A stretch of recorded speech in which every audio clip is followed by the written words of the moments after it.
আসন্ন ত্রয়োদশ জাতীয় সংসদ নির্বাচনে প্রবাসী বাংলাদেশিদের ভোটাধিকার নিশ্চিত করতে প্রথমবারের মতো পোস্টাল ব্যালট পদ্ধতি চালু করে নির্বাচন কমিশন। এ লক্ষ্যে গত 18 নভেম্বর পোস্টাল ভোট বিডি অ্যাপের মাধ্যমে প্রবাসীদের ভোটার নিবন্ধন কার্যক্রম শুরু হয়। তবে 36 দিন পেরিয়ে গেলেও কাঙ্ক্ষিত সাড়া মেলেনি। নানা কারিগরি জটিলতা, পর্যাপ্ত প্রচারণার অভাব এবং বিভ্রান্তিকর তথ্যের কারণে বিপুল সংখ্যক প্রবাসী বাংলাদেশি ভোটার রেজিস্ট্রেশন কার্যক্রমে অংশ নিতে পারেনি বলে অভিযোগ উঠেছে। নির্বাচন কমিশনের তথ্য অনুযায়ী সারা বিশ্বে এখন পর্যন্ত মোট 6,67,890 জন প্রবাসী বাংলাদেশি ভোটার নিবন্ধন করেছেন। এর মধ্যে পুরুষ ভোটার 6,18,562 জন আর নারী ভোটার 49,377 জন। নিবন্ধনের দিক থেকে শীর্ষে রয়েছে সৌদি আরব, যেখানে প্রায় 1.5 লাখ প্রবাসী ভোটার নিবন্ধনে অংশ নিয়েছেন।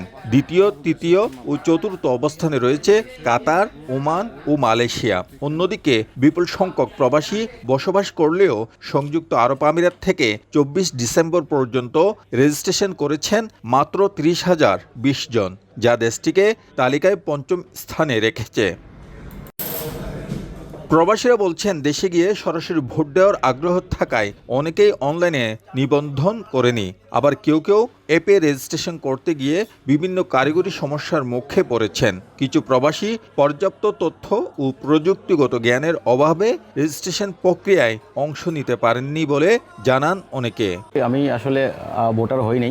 আমি এবার বাড়িতে যাব, তো আমি ওখানেই ভোট দেওয়ার প্ল্যান। সবাই বাংলাদেশে যেয়ে ভোটটা দেওয়ার জন্য আমাকেও অনুরোধ করতেছে। আমরা দেশে আমিও নিজস্ব যেয়ে বাংলাদেশে যেয়ে ভোট দেবো।